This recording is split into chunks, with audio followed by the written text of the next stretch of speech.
បាទសូមគោរពដល់គុណពុទ្ធធម្មសង្ឃទីគោរពសក្ការៈបងប្អូនសូមគោរពអញ្ញធម៌ទាំងឡាយដោយស្ដីគោរពហ្នឹងហើយឥឡូវយើងចូលដល់បញ្ញត្តិអារម្មណ៍នៅទី10ចិត្តដែលទទួលបញ្ញត្តិអារម្មណ៍បានមាន52ដួងហ្នឹងហើយជាងចិត្តដែលទទួលបញ្ញត្តិអារម្មណ៍បាននឹងអស់មាន52ដួងឯដឹងដែលបញ្ញត្តិអារម្មណ៍តែមួយយ៉ាងវិជាអេកន្តៈហ្មងគឺមាននឹងរូបាវចរៈចិត្ត15ដួងនេះគឺដឹងបញ្ញត្តិអារម្មណ៍ទាំងអស់ហ្មងហ្នឹងហើយដឹងតែមួយយ៉ាងមិនដឹងអារម្មណ៍អ្វីផ្សេងក្រៅពីបញ្ញត្តិអារម្មណ៍ទេកាមអារម្មណ៍មហាកតអារម្មណ៍ឬក៏និព្វានអារម្មណ៍គឺអត់ដឹងទេដឹងតែបញ្ញត្តិអារម្មណ៍តែម្យ៉ាងហើយបញ្ញត្តិអារម្មណ៍ជាប្រភេទបញ្ញត្តិអារម្មណ៍ដែលជាអារម្មណ៍នៃឈានចិត្តរបស់ខ្លួនទៀតហ្នឹងជានិមិត្តរបស់ខ្លួនទៀតហើយអាកាសានញ្ញយតនៈមួយនិងអកិញ្ចញ្ញយតនៈនេះគឺដឹងនៅបញ្ញត្តិអារម្មណ៍នេះអាកាសមិនមានទីបំផុតអានេះអ្វីបន្តិចបន្តួចក៏មិនមាននឹងអត់មានអីសោះអញ្ចឹងទាំងអស់គឺដឹងនៅបញ្ញត្តិអារម្មណ៍ជាបញ្ញត្តិអារម្មណ៍តែម្យ៉ាង21ដួងហ្នឹងអត់មានដឹងអីផ្សេងក្រៅពីហ្នឹងទេហើយដល់ពេលជាអនេកន្តៈវិញមាន31ដួងមានថាដឹងបញ្ញត្តិអារម្មណ៍ហើយដឹងអ្វីផ្សេងក្រៅពីបញ្ញត្តិអារម្មណ៍ទៀតមានថាដឹងនៅមហាកតអារម្មណ៍ដឹងនៅកាមអារម្មណ៍ដឹងនៅនិព្វានអារម្មណ៍អីផ្សេងហ្នឹងវាមាន31ដួងអញ្ចឹងអកុសលចិត្តនេះគឺដឹងនៅមិនដឹងនៅតែនឹងបញ្ញត្តិអារម្មណ៍ទេគឺដឹងនៅមហាកតអារម្មណ៍ដឹងនៅបញ្ញត្តិអារម្មណ៍អីចឹងទៅប៉ុន្តែអត់ដឹងលោកត្រអារម្មណ៍បានទេហ្នឹងហើយចឹងទៅវាដឹងជាចំណែកអនេកន្តៈក្នុងហ្នឹងវាដឹងបានច្រើនអានេះមโนទ្វារវចនៈចិត្តក្នុងមโนទ្វារហ្នឹងយើងដឹងហើយដឹងបានច្រើនអារម្មណ៍ដែរមហាកុសល8ដួងក៏ដឹងបានច្រើនដែរមហាកិរិយាចិត្ត8ដួងក៏ដឹងច្រើនដែរហើយអភិញ្ញាចិត្ត2ហ្នឹងហើយរូបាវចរៈបញ្ញាមជ្ឈិនកសល1រូបាវចរៈកិរិយាចិត្ត1ប៉ុណ្ណឹងតមកទៀតចិត្តដែលទទួលបញ្ញត្តិអារម្មណ៍មិនបានមាន39ដួងហ្នឹងចិត្តនឹងទទួលបញ្ញត្តិអារម្មណ៍អត់បានទេ39ដួងអហេតុកៈចិត្ត17អញ្ចឹង17នេះយើងដឹងហើយដឹងតែកាមអារម្មណ៍ទេហ្នឹងដឹងតែកាមអារម្មណ៍ទេនៅក្នុងមโนទ្វារឬក៏នៅក្នុងបញ្ចទ្វារហ្នឹងដឹងតែកាមអារម្មណ៍ទេវាលែងតែចិត្តម្ដងនេះចេញឲ្យធ្វើមโนទ្វារនេះមโนទ្វារវចនៈចិត្តនេះនឹងដឹងច្រើនដល់មហាវិបាក8ដឹងតែកាមអារម្មណ៍ទេហ្នឹងអត់អាចដឹងនៅបញ្ញត្តិអារម្មណ៍ទេវិញ្ញាណនញ្ចាយតនៈឈិនចិត្តហ្នឹងហើយអានេះដឹងតែមហាកតអារម្មណ៍ទេហ្នឹងហើយមហាកតអានេះក៏អញ្ចឹងដែរមហាកតដូចគ្នាតែជាអរូបឈានទី1និងអរូបឈានទី3ហ្នឹងហ្នឹងហើយចឹងដឹងមហាកតជាអារម្មណ៍តែម្យ៉ាងប៉ុណ្្នឹងទេលោកកត្រៈដឹងតែនិព្វានជាអារម្មណ៍តែម្យ៉ាងហ្នឹងហើយអញ្ចឹងលោកដឹងតែនិព្វានតែម្យ៉ាងប៉ុន្តែអត់ដឹងបញ្ញត្តិជាអារម្មណ៍ទេដឹងនិព្វានផ្សេងបញ្ញត្តិផ្សេងហ្នឹងហើយហ្នឹងអញ្ចឹងកាលហ្នឹងមានប៉ុណ្ណឹងតមកទៀតរូបបរមត្តអារម្មណ៍ចិត្តដែលទទួលបរមត្តអារម្មណ៍មាន70ដួងហ្នឹងអញ្ចឹងចិត្តដែលទទួលបរមត្តអារម្មណ៍ទាំងអស់មាន70ដួងដោយអេកន្តៈមានថាដឹងតែបរមត្តអារម្មណ៍តែម្យ៉ាងហ្មងគឺមាន39ដួងហ្នឹងហើយគឺអហេតុកៈចិត្ត17ដួងហ្នឹងហើយដឹងបរមត្តសុទ្ធអត់ដឹងក្នុងកាមអារម្មណ៍អត់ដឹងនៅបញ្ញត្តិអត់ដឹងនៅនេះទេហ្នឹងហើយ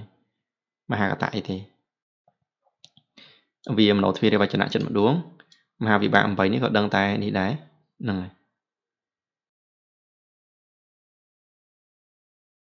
អសុំទោសហ្នឹងហើយ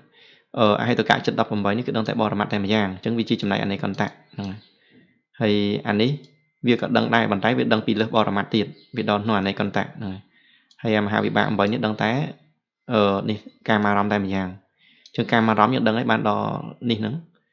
ចិត្ត54ដួងចិត្ត52និងរួម28ហ្នឹងគឺដល់បរមត្តអារម្មណ៍ហ្នឹងឯងហ្នឹងអញ្ចឹងវាដឹងតែបរមត្តតែម្យ៉ាងហើយចិត្តនេះដឹងនៅមហាកតអារម្មណ៍ជាចិត្តពីរនេះដឹងមហាកតអារម្មណ៍ជាអតីតផ្នែកធ្លាប់បានហ្នឹងអញ្ចឹងក៏ជាបរមត្តអារម្មណ៍ដែរព្រោះវាក៏ជាចិត្តដែរហ្នឹងហើយអញ្ចឹងចិត្តប្រមាណដួងហ្នឹង39ដួងគឺដឹងនៅបរមត្តអារម្មណ៍តែម្យ៉ាងហើយលោកកតចិត្ត8ដួងដឹងនៅនិព្វានអារម្មណ៍ជាបរមត្តតែម្យ៉ាងហ្នឹងពុននិព្វានក៏ជាបរមត្តដែរនិព្វានបរមត្តហ្នឹងហើយចឹងមានប៉ុណ្ណឹងចិត្ត39ដួងនោះគឺមានបរមត្តជាអារម្មណ៍តែម្យ៉ាងហ្នឹងហើយឯចិត្តដែលនឹងអនេកន្តៈ31ដួងនេះមានអកុសលចិត្ត12មโนទ្វារវចនៈចិត្ត1មហាកុសល8មហាកិរិយា8អភិញ្ញាចិត្ត2ហ្នឹងហើយគឺដឹងអ្វីផ្សេងក្រៅពីលើសពីបរមត្តនឹងទៀតហ្នឹងហើយមានថាដឹងនៅបញ្ញត្តិហ្នឹងហើយដឹងនៅបញ្ញត្តិដឹងនៅហ្នឹងហើយផ្ទុយពីបរមត្តដូចមានតែបញ្ញត្តិនឹងឯងតែពីរនឹងឯងបញ្ញត្តិនិងបរមត្តមានចិត្តចិត្តសឹករូប និព្វានហ្នឹងហើយហើយដល់ពេលបញ្ញត្តិគឺអត់មានចិត្តចេតសិករូបនិព្វានហ្នឹងទេហ្នឹងនឹងអង្គធបបរមត្តណានេះតែមើលអង្គធបបរមត្តហ្នឹងទៅ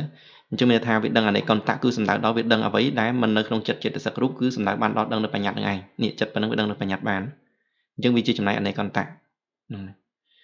ហើយដល់ពេលចិត្តដែលទទួលបរមត្តអារម្មណ៍មិនបានហ្នឹងចិត្តទទួលបរមត្តអារម្មណ៍មិនបានមាន21ដួងនេះគេចិត្តដឹងតែបញ្ញត្តិសុទ្ធនេះយើងមើលចិត្តប្រមាណដួងនោះគឺដឹងតែបញ្ញត្តិសុទ្ធឃើញទេហ្នឹងទាំង21ដួងគឺដឹងតែបញ្ញត្តិសុទ្ធប៉ុណ្ណឹងតមកទីទី12អចតអារម្មណ៍អចតអារម្មណ៍គឺចិត្តដែលទទួលអចតអារម្មណ៍គឺអារម្មណ៍ខាងក្នុងណាមាន62ដួងហ្នឹងហើយដឹងទទួលអារម្មណ៍ខាងក្នុងហ្មងដែលជាចំណែកអេកន្តៈតែម្យ៉ាងដឹងអារម្មណ៍ខាងក្នុងតែម្យ៉ាងហ្មងចិត្តដឹងអារម្មណ៍ខាងក្រៅទេមាន6ដួងមានវិញ្ញាណញ្ចាយតនៈឈានចិត្តមួយដួងនៃវសញ្ញានិសញ្ញាយតនៈឈានចិត្ត3ដួងនឹងទាំងអស់វា6នេះដឹងអរូបឈានត្រែទេដឹងអរូបឈានទី1អានេះដឹងអរូបទី3ហ្នឹងអរូបទី3ដែលឯគេដែលខ្លួនឯងធ្លាប់បានហ្នឹងហើយបាននៅភពនេះហើយជាអតីតទៀតជាអតីតដែលធ្លាប់បានហើយដែលធ្លាប់បានក្នុងអតីតអរូបឈានទី1អរូបឈានទី3ហ្នឹងហ្នឹងហើយប៉ុន្តែវាជាចិត្តនៅខាងក្នុងខ្លួនអញ្ចឹងណាចិត្តហ្នឹងវាចិត្តយើងមិនអាចយកអរូបឈានក្នុងចិត្តអ្នកដតីមកធ្វើជាអារម្មណ៍ដើម្បីឡើងទៅវិញ្ញាណញ្ចាយតនៈរូបឈានទី2មិនអាចទេគឺដើម្បីបានឡើងឈានពីមួយទៅមួយត្រូវជាឈានចិត្តដែលនៅក្នុងខ្លួនរបស់យើងនៅក្នុងចិត្តរបស់យើងដែលយើងធ្លាប់បានហើយក្នុងភពហ្នឹងមានជាចិត្តដែលនៅក្នុងខ្លួនយើងមិនមែនចិត្តក្នុងអ្នកដតីមកជាអារម្មណ៍ក្នុងការចម្រើនអរូបឈានមិនមែនទេអញ្ចឹងណាអញ្ចឹងហើយទើបវាមានអារម្មណ៍ដែលជាចិត្តនៅក្នុងខ្លួនតែម្យ៉ាង6ដួងហ្នឹងគេថាអចតអារម្មណ៍ជាចិត្តដែលនៅមានអារម្មណ៍ដែលនៅខាងក្នុងខ្លួនសត្វនៅក្នុងខ្លួនយើងម្នាក់ៗហ្នឹងមានចិត្តដោយអង្គធម៌បានដល់ចិត្តចេតសិករូបហ្នឹងហ្នឹងតមកទៀតចិត្តហ្នឹងដោយអនេកន្តៈមានន័យថាវាដឹងអារម្មណ៍ដែលនៅក្នុងខ្លួនក៏វាដឹងខាងក្រៅក៏វាដឹងអញ្ចឹងបានដល់កាមាវចរៈចិត្ត54ដួងបណ្ដោះបញ្ញាចិត្ត2ដួងហ្នឹងហើយតមកទៀតចិត្តដែលទទួលអចតអារម្មណ៍មិនបានមាន29ដួងហ្នឹងហើយអញ្ចឹងផ្ទុយពីអចតអារម្មណ៍គឺពីហេដ្ឋាអារម្មណ៍គឺអារម្មណ៍ខាងក្រៅនឹងឯងហ្នឹងហើយអញ្ចឹងចិត្តហ្នឹងវាទទួលអារម្មណ៍ខាងក្រៅក៏បានគឺមាននឹងអារម្មណ៍ខាងក្រៅមិនបានហ្នឹងហើយគឺមានអរូបាវចរៈ15អកិញ្ចញ្ញា15 8ហ្នឹងហើយចឹងនេះទទួលអារម្មណ៍ខាងក្នុងមិនបានគឺជាអារម្មណ៍ខាងក្រៅហ្នឹងឯងអារម្មណ៍ខាងក្រៅគឺបានដល់អីបញ្ញត្តិហ្នឹងបញ្ញត្តិគឺជាអារម្មណ៍ខាងក្រៅណាយើងចិត្តដែលទទួលអារម្មណ៍ខាងក្នុងមិនបានមានតែទទួលអារម្មណ៍ខាងក្រៅហ្នឹងឯងហ្នឹងហើយខាងក្រៅតែម្យ៉ាងគឺបានដល់បញ្ញត្តិហ្នឹងឯងហើយនៅពីអារម្មណ៍នេះលោកត្រៈធរនេះក៏ដឹងនៅពីដែរនៅពីអារម្មណ៍ដែរនៅពីមិនមែនបញ្ញត្តិទេនៅពីជាបរមត្តប៉ុន្តែនៅពីហ្នឹងក៏ជាអារម្មណ៍ខាងក្រៅដែរអញ្ចឹងណាអញ្ចឹងហើយទៅចិត្តប៉ុណ្ណឹងគឺដឹងនៅអារម្មណ៍ខាងក្នុងអត់បានដឹងបានតែអារម្មណ៍ខាងក្រៅឥឡូវចូលមកដល់អារម្មណ៍ខាងក្រៅវិញម្ដងអារម្មណ៍ខាងក្រៅចិត្តដែលទទួលពីអធិអារម្មណ៍ជាអារម្មណ៍ខាងក្រៅមាន82ដួងឯចិត្តដែលដឹងដោយចំណែកអេកន្តៈមានហៅដឹងអារម្មណ៍ខាងក្រៅតែម្យ៉ាងហ្មងណា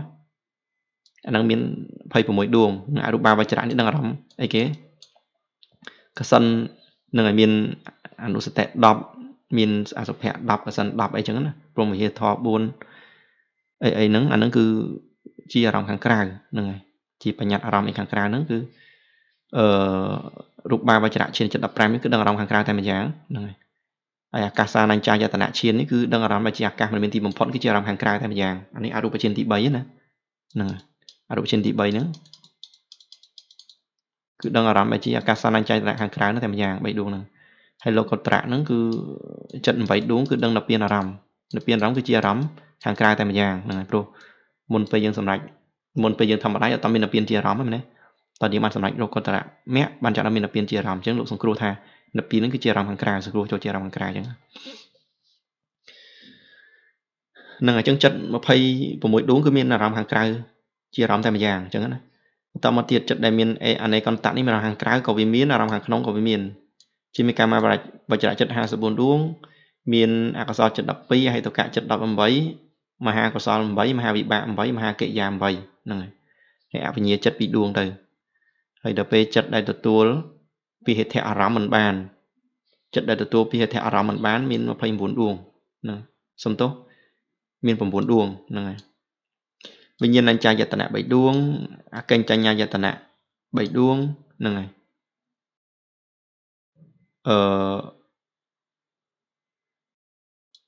នេវសញ្ញានិសញ្ញាយតនៈ ចិត្ត3ដួងហ្នឹងហើយនឹងឲ្យខ្ញុំបកឡើងឲ្យលើបន្តិចអានោះវាជាបញ្ញត្តិនៅខាងក្នុងខាងក្រៅហ្នឹងហើយអានេះវាយើងបញ្យល់កន្លែងលើនេះបន្តិចកន្លែងអកិញ្ចញ្ញានេះបន្តិចអាហ្នឹងយើងលម្អិតនេះកន្លែងអារម្មណ៍ខាងក្នុងណាអចតអារម្មណ៍នេះនេះកន្លែងអកិញ្ចញ្ញានេះអាបញ្ញត្តិនេះវាខុសពីបញ្ញត្តិខាងលើណាកន្លែងអកិញ្ចញ្ញាបញ្ញត្តិតិចព្រោះអីវាបញ្ញត្តិដែរនេះវាបញ្ញត្តិដែរប៉ុន្តែវានេះអ្វីនេះអ្វីបន្តិចបន្តួចមើលក៏មិនមានវាអត់មានអីតិចតួចហ្មងបញ្ញត្តិអារម្មណ៍បែបអញ្ចឹងហ្នឹងអញ្ចឹងវាអ្វីបន្តិចបន្តួចក៏វាអត់មានហ្នឹងអញ្ចឹងវាមិនមែនជាបញ្ញត្តិដែលមើលទឹកមើលសលឹងទឹកសលឹងដីសលឹងខ្យល់វាមានបញ្ញត្តិថាវាមានណាដល់ពេលនេះបញ្ញត្តិហើយបញ្ញត្តិវាអត់មានហ្នឹងអញ្ចឹងវាអត់មាននៅក្នុងអារម្មណ៍ខាងក្នុងទេហ្នឹងហើយដល់ពេលយើងចូលមកខាងក្រៅអាពាក្យអធិអារម្មណ៍នេះវិញហ្នឹងហើយចូលក្នុងពាក្យអធិអារម្មណ៍នេះវិញគឺយើងមើលនៅក្នុងអារម្មណ៍ដែលជារូបាវចរៈវាមានណាដឹងអារម្មណ៍ខាងក្រៅប៉ុន្តែអាកាសាមានហ្នឹងហើយប៉ុន្តែនេះនិយមអាកាសាមិញគេមានណាហើយរូបាវចរៈមានប៉ុន្តែហ្នឹងហើយអាពីរនេះមានប៉ុន្តែបាត់អានេះមួយបាត់អកិញ្ចញ្ញយតនៈនេះបាត់អានេះអរូបឈានទី3នេះហេតុអីគេដាក់ដោយសារអីវាជាបញ្ញត្តិអារម្មណ៍ដែរវាតែវាបញ្ញត្តិអារម្មណ៍បែបអ្វីបន្តិចតួចក៏មិនមានអញ្ចឹងមានថាអាខាងក្នុងក៏មិនមែនអាខាងក្រៅក៏មិនមែនហ្នឹងហើយអញ្ចឹងយើងអាចកត់ណូតទៅថាក្នុងក្រៅហ្នឹងហើយក៏មិនមែនព្រោះវាអត់មានអីតិចតួចអាផ្សេងនេះអានេះមានអាកាសមិនមានទីបំផុតឥឡូវនេះឃើញវានៅមានអាកាសវានៅមានអញ្ចឹងវាជាអារម្មណ៍ខាងក្រៅដែលមានថាមានអាកាសហ្នឹងហើយអានេះសលឹងទឹកសលឹងដីទេតែអារម្មណ៍ខាងក្រៅដែលមានហ្នឹងហើយសលឹងភ្លើងអីពុទ្ធគុណអីចឹងទៅអារម្មណ៍ខាងក្រៅដែលមានប៉ុន្តែអាទី3នេះអាកិញ្ចញ្ញយតនៈនេះគឺនិដ្ឋភាវៈនេះគឺអ្វីបន្តិចបន្តួចក៏អត់មានណាអញ្ចឹងកាលណាអ្វីបន្តិចបន្តួចក៏អត់មានអាខាងក្នុងក៏មិនមែនអាខាងក្រៅក៏មិនមែនវាជាបញ្ញត្តិអារម្មណ៍ដែរប៉ុន្តែខាងក្នុងក៏មិនមែនខាងក្រៅក៏មិនមែន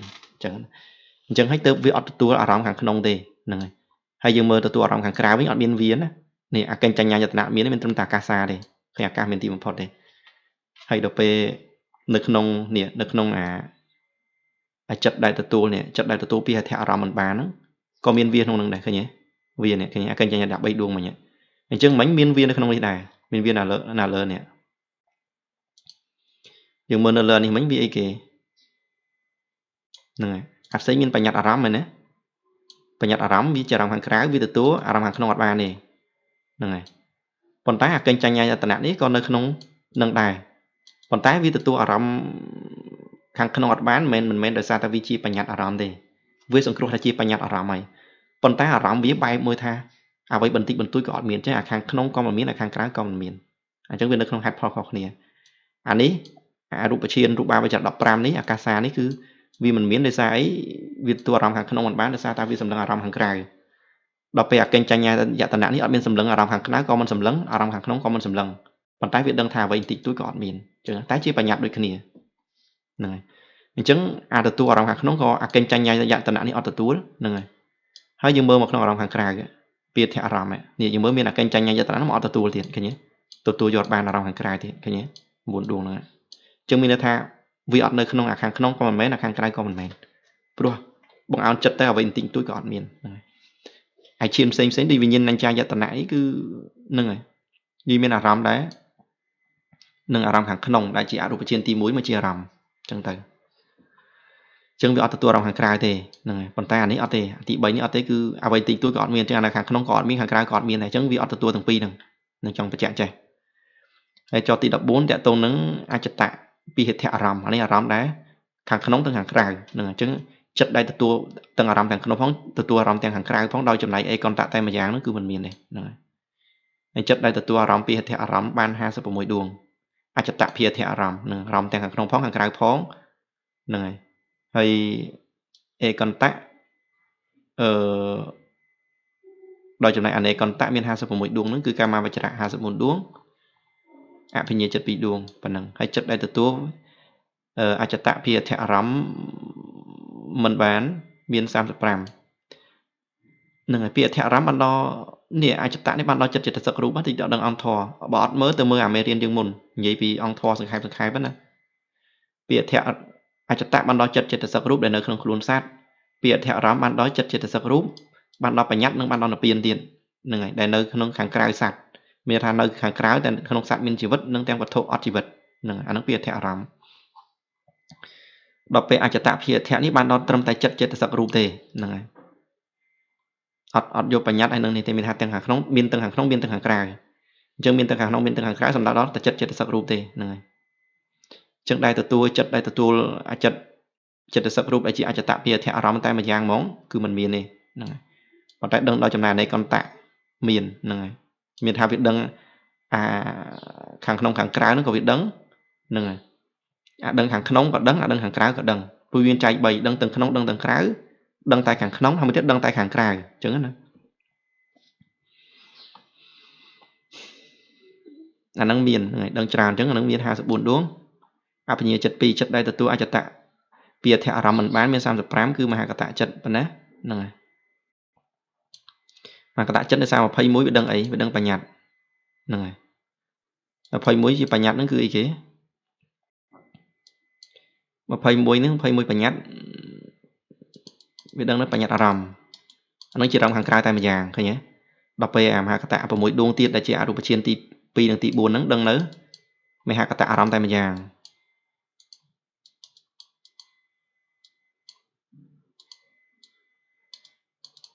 មហាកតៈអារម្មណ៍នៅក្នុងស្លប់បានហ្នឹងហើយជាអារម្មណ៍ដែលឈានទៅចិត្តស្លប់បាននៅក្នុងខ្លួនទៀតមិនក្រៅខ្លួនទេដល់ពេលបញ្ញត្តិនេះក្រៅខ្លួនឃើញទេចឹងអាមួយបញ្ញត្តិ21នេះដែលជាក្នុងឈានចិត្តហ្នឹងក្នុងរូបាវចរៈចិត្ត15អីហ្នឹងហើយនឹងអរូបា6ដួងហ្នឹងទាំងអស់វា21ដួងអញ្ចឹងវាជាបញ្ញត្តិអារម្មណ៍មែនប៉ុន្តែវាជាអារម្មណ៍ក្រៅខ្លួនហ្នឹងអញ្ចឹងលោកអត់រាប់ចូលទេហើយដល់ពេលមហាកតៈចិត្ត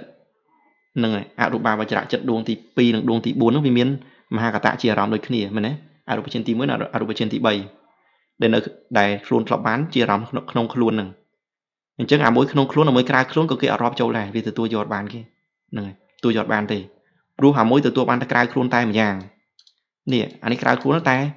ម្យ៉ាងហើយដល់ពេលអានេះក្នុងខ្លួននេះតែម្យ៉ាងដូចគ្នាឃើញទេហ្នឹងហើយហើយលោកកត្រៈចិត្តទទួលបាននិព្វានជាអារម្មណ៍ដែលជាក្រៅខ្លួនហ្នឹងហើយជាពីហិទ្ធិអារម្មណ៍ជាអារម្មណ៍ក្រៅខ្លួនតែម្យ៉ាងដូចគ្នាឃើញទេនិព្វានហ្នឹងលោកកត្រៈចិត្តដឹងនិព្វានអារម្មណ៍ដែលជាពីហិទ្ធិអារម្មណ៍ហ្នឹងជាអារម្មណ៍ក្រៅខ្លួនតែម្យ៉ាងដូចគ្នាអញ្ចឹងហើយទើបអត់អាចទទួលនៅអារម្មណ៍ខាងក្នុងផងអារម្មណ៍ខាងក្រៅផងបានទេណាដែលពាក្យថាអចតៈពីអធិអារម្មណ៍នេះគឺបានដល់ថាម៉េចគឺដូចកាមាវចរៈចិត្តឥឡូវដូចថាមហាកុសល8មានអកុសលចិត្ត12នឹងមហាកុសល8ឥឡូវថាមហាកុសល8ខ្ញុំលើកមកដួងយកមកនិយាយចុះមហាកុសលញាណសម្បយុទ្ធមានញាណសម្បយុទ្ធមកដួងចឹងទៅអញ្ចឹងមហាកុសលញាណសម្បយុទ្ធហ្នឹងហើយគឺវាដឹងកលេសពឹងពេលដែលយើងចំណានសតិប្បដ្ឋានណាពេលចិត្តតោសៈកាត់ឡើងវាដឹងអូនេះតោសៈចិត្តហ្នឹងអញ្ចឹងអាតោសៈចិត្តហ្នឹងអាចិត្តដែលវាទៅដឹងថាចិត្តមួយទៀតជាតោសៈចិត្តហ្នឹងគឺជាចិត្តក្នុងខ្លួនយើងមែនណាព្រោះយើងអ្នកខឹងហើយយើងក៏ដឹងថានេះជាតោសៈចិត្តហើយដល់ពេលយើងឃើញគេនិយាយខ្លួនគេពងស្រែកជេរពងថាអីហ្នឹងទឹកមុខហ្នឹងហើយកោងកាចអីហ្នឹងយើងឃើញថានេះជាតោសៈចិត្តដែរហ្នឹងហើយសម្គាល់បានថានេះក៏ជាតោសៈចិត្តដែរប៉ុន្តែដឹងចិត្តអ្នកដតីនៅក្នុងខ្លួនអ្នកដតីហ្នឹងហើយប៉ុន្តែដឹងបែបហ្នឹងក៏ដឹងដោយការពិចារណាទេណាដល់ឃើញមុខមាត់កាយវិការអីចឹងទៅតែបើដឹងដោយច្បាស់ដឹងដោយត្រង់ហ្មងគឺដឹងដោយហ្នឹងហើយដឹងដោយអភិញ្ញាចិត្តហ្នឹងហើយវាដឹងក្នុងចិត្តអ្នកដតីដឹងដោយអនុមានអញ្ចឹងណាដោយការពិចារណាត្រេះរិះអញ្ចឹងអាចដឹងអារម្មណ៍អ្នកដតីបានដោយសារតែតោសៈក្នុងខ្លួនយើងក៏យើងដឹងដែរអញ្ចឹងតោសៈក្នុងខ្លួនយើងមិនតោសៈគេមិនខុសពីយើងទេគ្រាន់តែថាយើងមានអារម្មណ៍ខាងក្រៅមកជាអារម្មណ៍អញ្ចឹងណាអញ្ចឹងហើយទើបមានន័យថាកាមាវចរៈចិត្ត54ដួងនោះវាមានអារម្មណ៍ខាងក្រៅខាងក្នុងផងជាអារម្មណ៍មិនមែនថាវាដឹងម្ដងទាំងពីរទេបើវាដឹងគណៈណាដឹងខ្លួនឯងកើតទោសៈគណៈវាដឹងថាខ្លួនឯងកើតទោសៈគណៈណាវាដឹងថាគេកើតទោសៈវាមានអារម្មណ៍ខាងក្រៅជាអារម្មណ៍ខាងណាវាដឹងថាខ្លួនឯងកំពុងកើតទោសៈវាមានអារម្មណ៍ខាងក្នុងជាអារម្មណ៍គឺវាមានអារម្មណ៍ម្ដងមួយ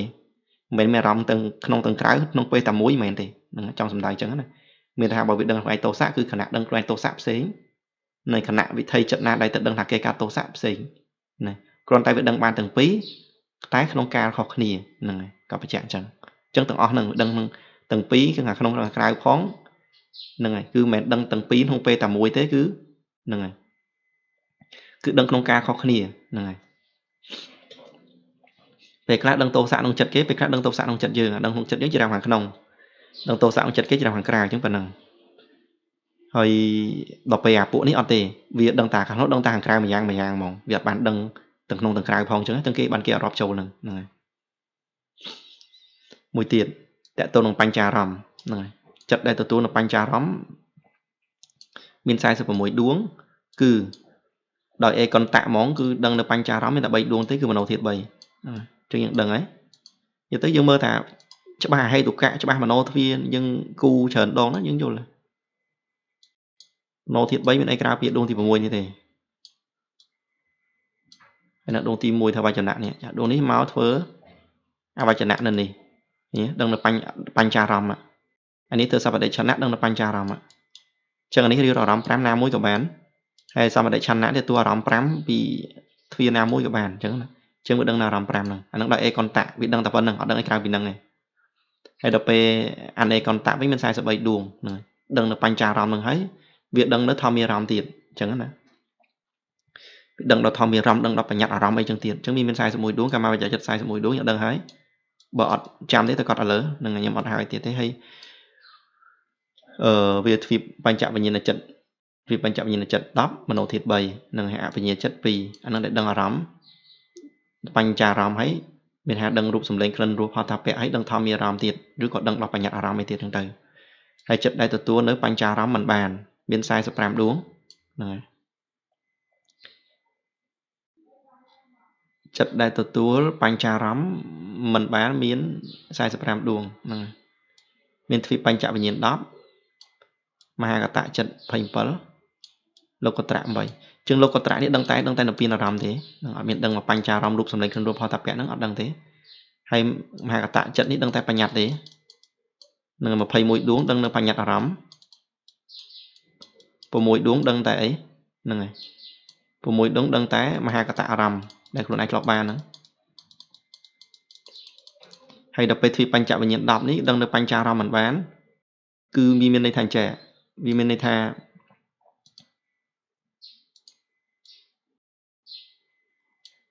វាដឹងបានតែអារម្មណ៍ខ្លួនវាមួយហ្នឹងវាអត់បានដឹងទាំងអស់វាដឹងតែខ្លួនវាមួយអញ្ចឹងវាដឹងតែបញ្ចារម្មណ៍អត់បានទេដឹងអារម្មណ៍ទាំង5ហ្នឹងបានតែអារម្មណ៍មួយអញ្ចឹងវាគឺទទួលអារម្មណ៍បញ្ចារម្មណ៍ហ្នឹងមិនបានទេហ្នឹងហើយអាហ្នឹងហើយគឺទាំង10ដួងហ្នឹងហ្មងហ្នឹងហើយអញ្ចឹងប៉ុណ្ណឹងតមកទៀតរូបអារម្មណ៍បានដល់អីអង្គធម្មដល់រូប28ហ្នឹងឯងចិត្តដែលទទួលរូបអារម្មណ៍បានមាន48ដួងហ្នឹងហើយដោយអេកុនតៈហ្មងគឺមានតែ2ដួងឯងមានចក្ខុវិញ្ញាណឃើញរូបហ្នឹងហ្មងហើយដោយអេកុនតៈមាន46ដួងមានកម្មាវចរៈចិត្ត44ដួងវាទ្វីបបញ្ចវិញ្ញាណចិត្ត10ហ្នឹងហើយអបញ្ញាចិត្ត2ប៉ុណ្ណឹងហើយចិត្តដែលទទួលរូបអារម្មណ៍មិនបានមាន43ដួងមានសោតវិញ្ញាណនិងសោតគឺទទួលបានតែសម្លេងទេធានៈនឹងទទួលបានតែក្លិនទេជីវហាទទួលបានតែរសជាតិទេកាយទទួលបានតែក្តៅត្រជាក់និងរឹងទន់ទេហើយនឹងមហាកតៈអារម្មណ៍នេះក៏ទទួលបានដែរដឹងតែបញ្ញត្តិអារម្មណ៍និងមហាកតៈអារម្មណ៍ទេលោកក៏ត្រាក់ដឹងតែនៅពីអារម្មណ៍ទេប៉ុណ្្នឹងហើយអញ្ចឹងដឹងអត់បានទេប៉ុណ្ណឹងសត្វទីអារម្មណ៍ដូចគ្នាចិត្តដែលដឹងសត្វទីអារម្មណ៍ដោយប្រកបមានតែ2ដួងទេដោយអេកុនតៈហ្នឹងតោះមាន48ដល់ពេលដឹងដោយអនេកន្តៈមាន46ដួងហ្នឹងហើយកម្មាវចរៈចិត្ត44ដួងវាទ្វីបបញ្ចវិញ្ញាណចិត្ត10ហ្នឹងហើយនឹងអបញ្ញាចិត្ត2ដួងទៀតដែលដឹងតមកទៀតចិត្តដែលទទួលសត្វទីអារម្មណ៍មិនបានមាន43ដួងហ្នឹងហើយ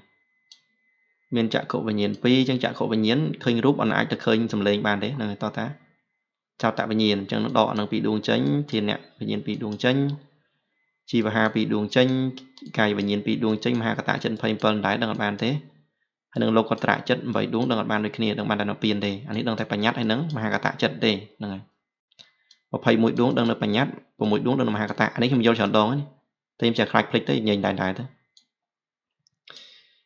18ដួងសំទោស18គុណធារម្មណ៍ចិត្តដែលទទួលគុណធារម្មណ៍មាន48ដួងដឹងនៅគុណធារម្មណ៍តែម្យ៉ាងនោះមានតែ2ដួងទេគឺធានវិញ្ញាណចិត្ត2ដួងហើយដឹងដោយអនេកន្តៈមានថាដឹងនៅធានវិញ្ញាណក៏ដឹងជីវហាវិញ្ញាណក៏ដឹងយល់ទៅដឹងតែអារម្មណ៍6អីចឹងអស់ចឹងអានឹងមាន44ដួងហើយនឹងអភិញ្ញាចិត្ត2ហើយចិត្តដែលទទួលគុណធារម្មណ៍មិនបានមាន43ដួងចក្ខុវិញ្ញាណ2សោតវិញ្ញាណ2ជីវហាវិញ្ញាណ2កាយវិញ្ញាណ2មហាកតៈចិត្ត27ដែរទៀតហើយលោកកត្រៈចិត្ត8នឹងតែពៀនតែប៉ុណ្ណឹងដល់ពេលចិត្តតកតង19រក្សាអារម្មណ៍ចិត្តដែលទទួលរក្សាអារម្មណ៍មាន58ដួងគឺដែលឯកន្តៈដឹងតែរក្សាអារម្មណ៍តែម្យ៉ាងមានតែ2ដួងទេគឺជីវហាវិញ្ញាណចិត្ត2ដួងហ្នឹងតមកទៀតអនេកន្តៈមានដឹងនៅជីវហាវិញ្ញាណដឹងនៅអារម្មណ៍ផ្សេងទៀតហ្នឹងហើយមាន46ដួងមានកាមាវចរៈចិត្ត44ដួងវាអធិភាពបញ្ចវិញ្ញាណចិត្ត10អបញ្ញាចិត្ត2ដួងហ្នឹងហើយចិត្តដែលទទួលរក្សាអារម្មណ៍មិនបានមាន43ដួងបានដល់ចក្ខុវិញ្ញាណចិត្ត2សោតវិញ្ញាណចិត្ត2ធានវិញ្ញាណចិត្ត2កាយវិញ្ញាណចិត្ត2មហាកតៈចិត្ត27និងលោកត្រៈចិត្ត8ដែលដឹងតែនិព្វានអានេះ21ដឹងបញ្ញត្តិ6ដឹងបរមត្តដែលជាមហាកតៈអារម្មណ៍ប៉ុណ្ណឹងតមកទៀតផតថាពីរម្មចិត្តដែលទទួលផតថាពីរម្មមាន48ដួងដោយឯកន្តៈគឺមានតែ2ដួងទេជាកាយវិញ្ញាណនៃចិត្ត2ដួងនិងអនេកន្តៈមាន46ដួងមានកាមាវចរៈចិត្ត44ដួងវាអធិភាពបញ្ចវិញ្ញាណចិត្ត10អភិញ្ញាចិត្ត2ហ្នឹងហើយអភិញ្ញាចិត្ត2ដួងនៃចិត្តដែលទទួលនៅផតថាពីរម្មមិនបានមាន43ដួងហ្នឹងហើយចក្ខុវិញ្ញាណ2សោតវិញ្ញាណ2ជីខិនវិញ្ញាណ2ជីវហាវិញ្ញាណ2មហាកតៈចិត្ត27និងលោកកត្រៈចិត្ត8ដួងហ្នឹងហើយតមកទៀតចុងក្រោយគឺធម្មរម្មណ៍ចិត្តដែលទទួលធម្មរម្មណ៍បានមាន48ដួងហ្នឹងហើយដែលឯកន្តៈមាន35ដួងហ្នឹងហើយនឹងដែលទទួលធម្មរម្មណ៍ហ្នឹងអង្គធម្មរម្មណ៍បានដល់អីបានដល់ចិត្តចេតសិកហើយតមកបសាទរូប5សុខុមរូប16ហ្នឹងហើយតមកនិព្វានហើយនឹងបញ្ញត្តិហ្នឹងហើយចឹងអារម្មណ៍របស់ធម្មរម្មណ៍ហ្នឹងហ្នឹងហើយប៉ុណ្ណឹងតមកទៀតដែលដឹងបានតាមទ្វាមโนទេប៉ុណ្ណឹងធម្មរម្មណ៍ហ្នឹងហើយចិត្តដែលដឹងនៅធម្មរម្មណ៍តែម្យ៉ាងហ្នឹងនេះមហាកតៈចិត្ត27ហ្នឹងហើយដឹងនៅបញ្ញត្តិផងដឹងនៅមហាកតៈផងគឺនៅក្នុងធម្មរម្មណ៍នឹងឯងហើយលោកកត្រៈចិត្ត8ដួងដឹងនៅនិព្វានហ្នឹងតែម្យ៉ាងគឺនៅក្នុងធម្មរម្មណ៍នឹងឯងតែម្យ៉ាងហ្នឹងហើយដល់ពេលអនេកន្តៈមានន័យថាដឹងនៅអីគេហ្នឹងហើយដឹងនៅចិត្តចិត្តសិករូបហ្នឹងហើយមានថាដឹងទាំងភាសារូប5ដឹងសកុមរូប16ដឹងនិព្វានដឹងបញ្ញត្តិហើយមិនគ្រប់ទេមកដឹងនៅនេះដឹងនៅអារម្មណ៍ទៅតាមបញ្ចទ្វាទៀតហ្នឹងហើយព្រោះក្រៅពីធម្មរម្មណ៍គឺបញ្ចារម្មណ៍នឹងឯងចង់មានន័យអញ្ចឹងណាដល់អនេកន្តៈនឹងវាទៅដឹងបញ្ចារម្មណ៍ទៀតនឹងឯងអញ្ចឹងគឺនេះកម្មវចរិត41ដួងអភិញ្ញាចិត្ត2ដួងទៀតហ្នឹងហើយចិត្តដែលទទួលធម្មរម្មណ៍មិនបានមាន13ដួងហ្នឹងហើយគឺទ្វាបញ្ចវិញ្ញាណ10ហើយនឹងមโนធាតុ3ហ្នឹងហើយមកកញើសនេះហ្នឹងហើយដឹងធម្មរម្មណ៍បានធម្មរម្មណ៍កាត់តែតាមមโนទ្វាទេបាទអញ្ចឹងប៉ុណ្ណឹងចប់ហើយអារម្មណ៍21ដល់ពុស្ដាហ្នឹងនឹងស្ខែបានប៉ុណ្ណឹងហើយតមកទៀតយើងចូលដល់ថ្ងៃនេះស្រូតបញ្ចប់អារម្មណ៍សង្ឃហានណាហ្នឹងអញ្ចឹងតមកទៀតតកតងការសំដែងអារម្មណ៍របស់ចិត្តអញ្ចឹងយើងបានដឹងហើយថាចិត្តនោះជាធម្មជាតិមួយដែលដឹងនៅអារម្មណ៍ចិត្តដែលកាត់ឡើងគ្រប់ខណៈរមែងត្រូវមានអារម្មណ៍ជានិច្ចហើយចិត្តដែលកាត់ឡើងមួយខណៈតែមានអារម្មណ៍បានតែមួយប៉ុណ្ណោះมันមានអារម្មណ៍2ឬ3យ៉ាងក្នុងខណៈចិត្តតែមួយនោះបានឡើយហ្នឹងហើយប៉ុន្តែការទទួលអារម្មណ៍របស់ចិត្តនោះចិត្តដួងខ្លះមិនថានឹងកើតក្នុងខណៈណាក៏ដោយក៏តែងទទួលអារម្មណ៍បានចំពោះតែម្យ៉ាងប៉ុណ្ណោះហ្នឹងហើយ ទទួលអារម្មណ៍យ៉ាងណាទទួលអារម្មណ៍យ៉ាងដទៃមិនបានឡើយឯចិត្តដួងខ្លះក៏ទទួលអារម្មណ៍បានច្រើនយ៉ាងបានហ្នឹងហើយអញ្ចឹងបញ្ជាក់សារនៅវិញថាក៏លោកចង់បញ្ជាក់ថាចិត្តមួយគឺដឹងអារម្មណ៍បានតែមិនដួងទេហ្នឹងហើយ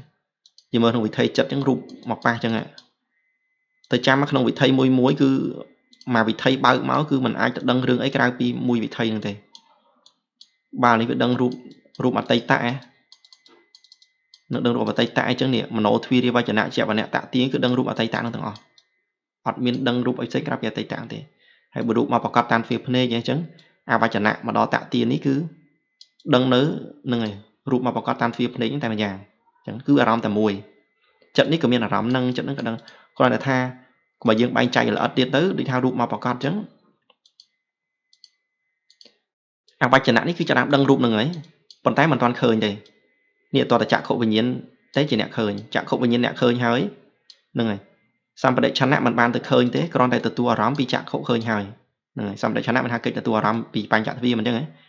តមសន្តិណៈពិចារណាអារម្មណ៍ដែលសម្បដិឆន្ទៈទទួលហើយវុទ្ធវនៈកាត់ក្តីដែរអារម្មណ៍ទទួលហើយជាបនៈមានខណៈនេះគ្រាន់តែសោយអារម្មណ៍ដែរវុទ្ធវនៈហ្នឹងហើយទោះឲ្យកាត់ក្តីក៏ចិត្តអំសោយអារម្មណ៍ដែរខ្លួនឯងទទួលបានពីបញ្ចទ្វារហ្នឹងហើយតទាសោយតាមពីគណៈឯទៀតទៅគឺចិត្តដែលឃើញគឺតែចក្ខុវិញ្ញាណមួយទេអញ្ចឹងប៉ុន្តែដឹងអារម្មណ៍តែមួយគឺមានថារូបហ្នឹងគឺតែមួយអត់អាចទៅដឹងរូបផ្សេងអីសម្លេងផ្សេងអត់ទេហ្នឹងហើយព្រោះរូបហ្នឹងវានៅក្នុងកំឡុងពេលដែលមិនតាន់រលត់រូបវាហ្នឹងរយៈពេលអាយុវាអត់តាន់រលត់ទេក្នុងកំឡុងពេលហ្នឹងអានឹងហៅថាបច្ចុប្បន្នអារម្មណ៍ហើយចង់បញ្ជាក់ថា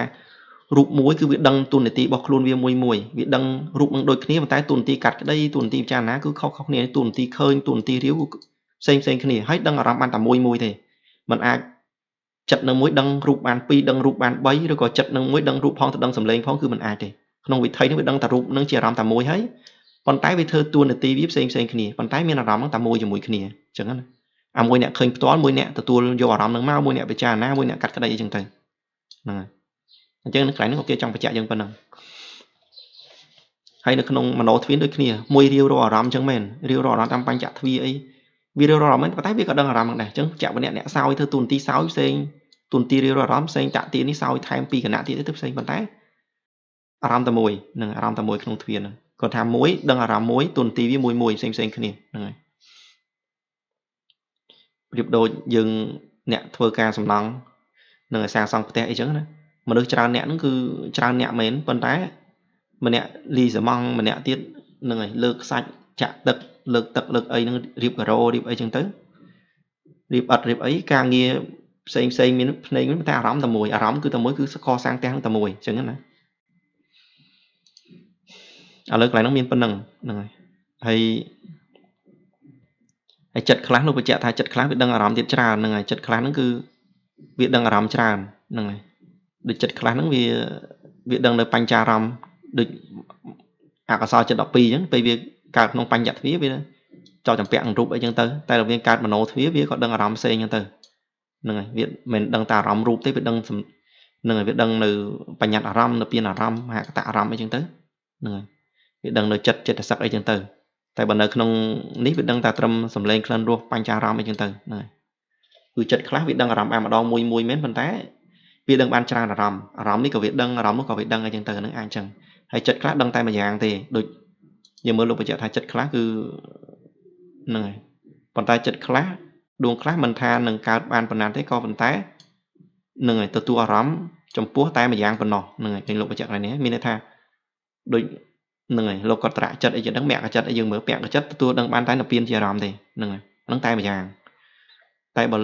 ចិត្តអកុសលមហាកុសល8អីវាដឹងច្រើនហ្នឹងហើយដឹងអីក៏វាដឹងបានដែរតែបើនៅក្នុងនិព្វានអារម្មណ៍អីហ្នឹងគឺវាដឹងតែហ្នឹងហើយវាដឹងតែនេះហ្នឹងនិព្វានជាអារម្មណ៍តែមួយយ៉ាងដូចមហារូបាវចរៈចិត្តហ្នឹងហើយជាចិត្ត15ដួងអីហ្នឹងគឺដឹងតែបញ្ញត្តិជាអារម្មណ៍តែមួយយ៉ាងអីចឹងទៅហ្នឹងហើយដឹងអារម្មណ៍តែមួយយ៉ាងអាហ្នឹងទៅដោយប្រភេទចិត្តខ្លះដឹងច្រើនចិត្តខ្លះដឹងតិចអីចឹងទៅហើយដូច្នេះតទៅនេះនឹងសម្ដែងនៅការទទួលអារម្មណ៍របស់ចិត្តទាំងបានមួយយ៉ាងទាំងបានច្រើនយ៉ាងហ្នឹងហើយអានេះដល់សង្ខេបណាហ្នឹងហើយទីទៀតមានអពឹស្ដាទៀតអានេះយើងសង្ខេបតកតងចិត្តនឹងចិត្តដែលទទួលអារម្មណ៍បានតែមួយយ៉ាងមាន28ដួងចិត្តទទួលអារម្មណ៍បាន2យ៉ាង មាន2ដួងចិត្តដែលទទួលអារម្មណ៍បាន5យ៉ាងមាន3ដួងហ្នឹងហើយអានឹងនិយាយពីចិត្តដែលទទួលអារម្មណ៍បានច្រើនយ៉ាងយ៉ាង2យ៉ាង5យ៉ាងអញ្ចឹងទៅចិត្តដែលទទួលអារម្មណ៍បាន6យ៉ាងមាន41ដួង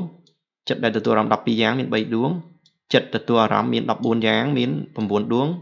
ចិត្តទទួលអារម្មណ៍បាន25យ៉ាងមាន3ដួងអញ្ចឹងយើងនឹងអធិប្បាយមកការអធិប្បាយនៅក្រោមតោះអញ្ចឹងចិត្តដែលទទួលអារម្មណ៍បានតែមួយយ៉ាងចិត្តទទួលអារម្មណ៍បានតែមួយយ៉ាងមាន28ដួងហ្នឹងហើយគឺចក្ខុវិញ្ញាណចិត្ត2ដឹងតែអ្វីតែមួយយ៉ាងដឹងតែរូបអារម្មណ៍តែមួយយ៉ាងជាបច្ចុប្បន្នទៀតសតវិញ្ញាណដូចគ្នាដឹងសត្វទីអារម្មណ៍ហើយហ្នឹងហើយជាបច្ចុប្បន្នទៀតដល់ពេលគណៈវិញ្ញាណ2ដឹងតែគុណធាអារម្មណ៍ហើយដែលជាបច្ចុប្បន្នទៀតហ្នឹងហើយជីវហាវិញ្ញាណ2ដឹងតែរក្សាអារម្មណ៍តែមួយយ៉ាងហើយជាបច្ចុប្បន្នទៀតកាយវិញ្ញាណ2ដួងដឹងផតតាពីអារម្មណ៍ហើយដឹងតែបច្ចុប្បន្នអារម្មណ៍តែមួយយ៉ាងទៀតអាកាសានិងចាយតនៈគឺដឹង3ដួងគឺដឹងអី3ដួងហ្នឹងមានកិរិយាកុសលនិងវិបាកហ្នឹងណាមានអារម្មណ៍តែមួយយ៉ាងគឺកុសិនុខាបដិមាកាសសតបញ្ញត្តិមួយនិងអាកាសមិនមានទីបំផុតហ្នឹងតែមួយយ៉ាងអកិញ្ចញ្ញយតនៈជាចិត្តមានអារម្មណ៍តែមួយយ៉ាងគឺនុដ្ឋភិវៈមានអ្វីបន្តិចបន្តួចក៏អត់មានហ្នឹងហើយមិនមានអ្វីសំបីបន្តិចបន្តួចហ្នឹងអញ្ចឹងមានបញ្ញត្តិជាអារម្មណ៍ដែរហ្នឹងហើយ3ដួងនឹងទៀតហើយវិញ្ញាណញ្ចាយតនៈវិញ្ញាណញ្ចាយតនៈកុសលចិត្តមួយដួងនិងវិបាកចិត្តមួយដួងហ្នឹងហើយមានអារម្មណ៍តែមួយយ៉ាងគឺអកិញ្ចញ្ញយតនៈអានេះអរូបឈានទី2ត្រូវណាហ្នឹងហើយអរូបទី2រូបឈានទី2មានអរូបឈាននៅចិត្តទី1នេះអរូបទី1មកជាអារម្មណ៍មែនទេដែលជាអរូបឈាននៃចិត្តកុសលដែលធ្លាប់កើតឡើងដល់ខ្លួនក្នុងភពនេះឬភពមុនហ្នឹងហើយយើងដឹងហើយថាអរូបឈានហ្នឹងគឺដើម្បីចំណានអរូបឈានទី2បានត្រូវតែយកអរូបឈានទី1ដែលខ្លួនឯងធ្លាប់បានក្នុងភពនេះជាអារម្មណ៍ចាំនៅក្នុងនេះក៏ប្រើថាអាកាសានញ្ចាយតនៈកុសលចិត្តដែលធ្លាប់កើតដល់ខ្លួនក្នុងភពនេះឬភពមុនអញ្ចឹងអានឹងគឺចង់សម្ដៅបែបណាអញ្ចឹងក្នុងនេះគឺចង់សម្ដៅថាអញ្ចេះចង់សម្ដៅថាវាត្រូវតែដើម្បីចំណានដល់អរូបឈានទី2វានៅត្រូវមានអរូបឈានទី1ដែលខ្លួនឯងធ្លាប់បានជាអារម្មណ៍ហើយក្នុងភពហ្នឹងហើយចង់បញ្ជាក់អញ្ចឹងហ្នឹងហើយអញ្ចឹងក្នុងភពហ្នឹងហើយអរូបឈានទី1ធ្លាប់បានក្នុងភពហ្នឹងជាអារម្មណ៍ក្នុងភពនេះគឺសំដៅដល់ចិត្តមួយដួងនេះពួកពេលយើងចូលឈានការបើសិនយើងនឹងជាតាបោះអីចឹងណាពេលយើងចូលឈានយើងមិនត្រូវមិនហ្នឹងហើយយើងមិនត្រូវមានអរូបាវចរៈនឹងដួងឈានចិត្តទី1មកជាអារម្មណ៍ហ្នឹងហើយអញ្ចឹងជាកុសលដែលខ្លួនធ្លាប់បានហ្នឹងក្នុងភពនេះសម្ដៅចិត្តហ្នឹងតែដល់ពេលអាភពមុនគឺសម្ដៅដល់នេះវិបាកចិត្តនេះមិនសម្ដៅដល់ចិត្តនេះទេអញ្ចឹងមិនសម្ដៅចិត្តដែរចូលឈាននេះទេហ្នឹងហើយមានន័យថាក្នុងភពមុនគឺសម្ដៅដល់វិបាកចិត្តដែលខ្លួនឯងពេលចិត្តនេះហ្នឹងហើយពេលចិត្តនេះបដិសន្ធិពេលបុគ្គលនឹងស្លាប់ទៅមិនឲ្យផលបដិសន្ធិជាវិបាកចិត្តជាក្នុងអរូបព្រំជាន់ទី2អញ្ចឹងណាចឹងឲ្យផលជាអរូបព្រំជាន់ទី2ហើយมันនៅមានអារម្មណ៍អីគេហ្នឹងហើយมันនៅតែមានអារម្មណ៍អរូបាវចរៈជាចិត្តដែលធ្លាប់បានហ្នឹងក្នុងភពមុនជាអារម្មណ៍តោះនេះចឹងពាក្យថាភពមុនគឺសម្ដៅដល់វិបាកចិត្តពេលហ្នឹងហើយដូចខ្ញុំហ្នឹងហើយដូចថាវិបាកចិត្តវិបដិសន្ធិទៅភពមួយថ្មីទៅ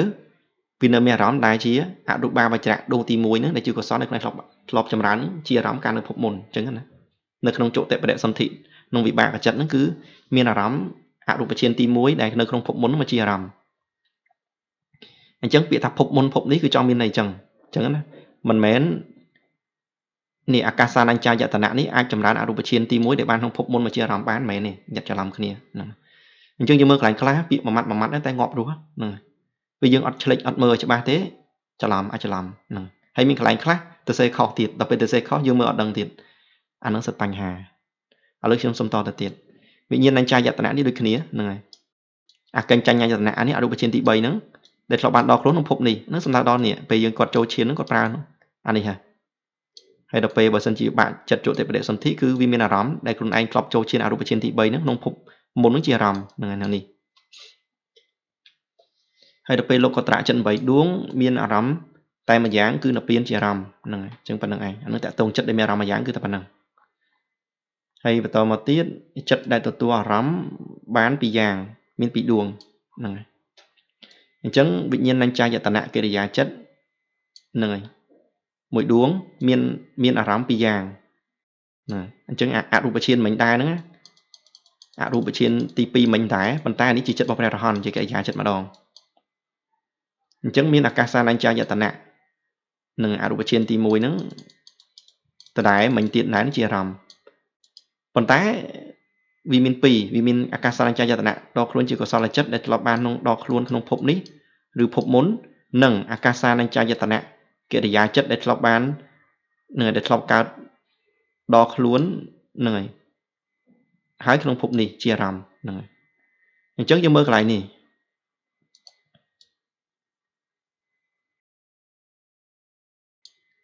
នេះជាអារម្មណ៍ដល់ពេលនេះបានអាកាសានញ្ចាយតនៈកុសលជាអារម្មណ៍ហើយយកមកកុសលមកជាអារម្មណ៍អរូបឈានកុសលនិងអរូបឈានកិរិយាជាអារម្មណ៍ប៉ុន្តែយើងមើលនេះគេប្រើថាភពនេះនេះអកិរិយាប្រើពាក្យថាភពនេះគឺត្រូវហើយប៉ុន្តែហេតុអីអានេះគេប្រើភពនេះហើយគេប្រើភពមុនទៀតអាមុនវាប្រើភពមុនវាត្រូវ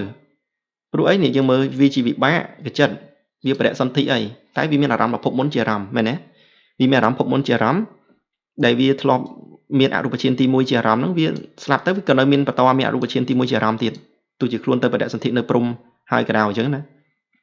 ការដែលខ្លួននឹងចំណានជាមនុស្សហ្នឹងវានៅបន្តមានអរូបឈានទី1មកជាអារម្មណ៍ទោះជាខ្លួនទៅបដិសន្ធិនៅព្រំក៏ដោយហ្នឹងវាសម្រាប់ដល់វិបាកដល់ពេលនេះជាកិរិយាចិត្តហ្នឹងវិញ្ញាណញ្ចាយតនៈកិរិយាឈានហ្នឹងលោកនៅមានជាតិក្រោយណាទៀតឃើញទេលោកអត់នៅមានជាតិក្រោយទៀតទេអញ្ចឹងលោកជាព្រះអរហន្តហើយគឺមានកិរិយាឈានចិត្តហើយគឺលោកត្រូវអស់អាយុនៅពេលហ្នឹងហើយចុះហេតុអីបានក្នុងនេះដាក់ភពនេះឲ្យភពមុនមកទៀតគឺស្មើនឹងអីស្មើនឹងពាក្យដែលគេដាក់ថាភពមុននោះគឺខុសណាគឺខុសគឺអត់ត្រូវទេមានន័យថាអត្ថបទនេះមានគ្រូធ្វើសភាអ្នកសរសេរហើយមានអ្នកគេមានសទ្ធាជ្រះថ្លានេះគេយកមកវាយលើកុំព្យូទ័រតអញ្ចឹងណាប៉ុន្តែកន្លែងហ្នឹងគេវាយមកពីច្រឡំនេះបែបគេ copy ពីនេះមកអញ្ចឹងណាដល់ពេល copy ពីមកកណាត់នេះមកទៅគេភ្លេចកែភ្លេចលុបអាកន្លែងភពនេះភពមុននេះហើយដល់ពេលយើងអត់ដឹងយើងមកអានមកថាជុំកិរិយាឈានចិត្តហ្នឹងហើយវិញ្ញាណញ្ចាយតនៈឈានចិត្តកិរិយាវិញ្ញាណញ្ចាយតនៈឈានកិរិយាចិត្តមួយដួងហើយមានអារម្មណ៍ភពនេះភពមុនទៀតអារម្មណ៍ដែលជាកុសលក្នុងភពនេះភពមុនជាអារម្មណ៍អញ្ចឹងវាអត់ត្រូវព្រោះក្នុងកពីលោកបញ្ជាក់ឲ្យថាមុនយើងរៀនមកគឺបានតែក្នុងភពនេះទេតែយកអារម្មណ៍អរូបឈានដែលធ្លាប់បានភពមុនមកជាអារម្មណ៍ចម្រើនមិនបានគឺអត់បានទេគឺបានក្នុងភពនេះតែម្យ៉ាងហ្នឹងហើយបើកិរិយាចិត្តដែលធ្លាប់ដល់ការដល់ខ្លួនក៏នៅតែភពនេះដែរនឹងមិនអាចភពមុនទេហ្នឹងហើយព្រោះនេះជាចិត្តកិរិយាអត់មានជាចិត្តវិបាកថាមានអត់មានបដិសន្ធិនៅភពបន្តទៀតអីមានអរូបឈាននៅភពចាស់ជាអារម្មណ៍អីគឺអត់មានទេហ្នឹងគឺមានតែរឿងតែភពនេះទេកាលណាជាកិរិយាចិត្តហើយគឺរឿងរ៉ាវតាក់ទងតែក្នុងភពនេះតែម្យ៉ាងពាក្យថាភពមុននឹងមិនមានទេអញ្ចឹងកន្លែងនេះខុសអញ្ចឹងខ្ញុំសូមឲ្យលុបចេញណាហ្នឹងហើយតមកទៀតអាតំណោខំក៏ដូចគ្នាដែរនេវសញ្ញានិសញ្ញាយតនៈកិរិយានិងនេវសញ្ញានិសញ្ញាយតនៈឈានកិរិយាចិត្តនឹងចិត្តរបស់ព្រះរហន្តទៀតណាអញ្ចឹងយើងមើលមានអារម្មណ៍ពីរដួងអាកាសានញ្ចាយតនៈអកិញ្ចញ្ញាយតនៈហ្នឹងហើយអានេះជាអរូបឈានទី3ដែលជាកុសលដែលធ្លាប់កើតដល់ខ្លួនហ្នឹងជាអារម្មណ៍ក្នុងភពនេះភពមុនទៀតនេះអញ្ចឹងលុបភពមុននេះចេញអត់មានភពមុនទេមានតែភពនេះទេហើយនឹងអកិញ្ចញ្ញាយតនៈឈានកិរិយាចិត្តដែលធ្លាប់កើតដល់ខ្លួនហើយក្នុងភពនេះជាអារម្មណ៍ហ្នឹងអញ្ចឹងមានពីរដួងមានអរូបឈានកុសលឬក៏អរូបឈានកិរិយាចិត្តដួងទី3នេះមកជាអារម្មណ៍អញ្ចឹងណាអញ្ចឹងមានអារម្មណ៍2កិរិយាចិត្តអាចមានអារម្មណ៍2អានេះយើងធ្លាប់បញ្យល់នៅក្នុងអារម្មណ៍មុនហើយនឹងអាចទៅមើលមុនបញ្ជាក់ហ្នឹងគ្រាន់តែបញ្ជាក់លើអាមុនមួយទៀតទេហ្នឹងហើយក៏គេបែងចែកយើងមួយទៀតទេពួកក្នុងមេរៀនមុនហ្នឹងអាករណីដែលបែងចែកចិត្តដឹងអារម្មណ៍ដល់អេកន្តៈអនេកន្តៈនឹងមានបញ្យល់អាហ្នឹងហើយថាករណីណាដឹងចិត្តហ្នឹងវាដឹងកុសលចិត្តជាអារម្មណ៍ហ្នឹងហើយករណីណាដឹងតែកិរិយាជាអារម្មណ៍អាហ្នឹងវាមានបកស្រាយក្នុងអាមុនអានឹងអ្នកមើលវីដេអូនិយាយប៉ុណ្ណេះយល់ណាហ្នឹងពេលគណៈណាលោកបានឈានធម្មតាបានចូលឈានអីមិនណាមុននឹងមេរៀនមុននិយាយហើយទី3ចិត្តដែលទទួលអារម្មណ៍បាន5យ៉ាងមាន3ដួងគឺមโนធាតុ3នឹងឯងហ្នឹងហើយទទួលបានរូបារម្មណ៍សត្យារម្មណ៍គុណធារម្មណ៍រក្សារម្មណ៍ផតពារម្មណ៍នឹងឯងគឺចិត្ត3ដួងហ្នឹងឯងហ្នឹងហើយអញ្ចឹងនេះមโนធាតុ3តរ៉ែទៅរៀនទៅវាតរ៉ែទេវាវល់ចោះវល់ឡើងមែនប៉ុន្តែវាអត់មានរឿងថ្មីទេគ្រាន់តែថាចិត្តវាធ្វើការច្រើនកលុកកលាក់ទៅវាល្អិតហ្នឹងហើយនេះយើងមើលអានេះមួយធ្វើអវចនៈនេះទៅដឹងបញ្ចារម្មណ៍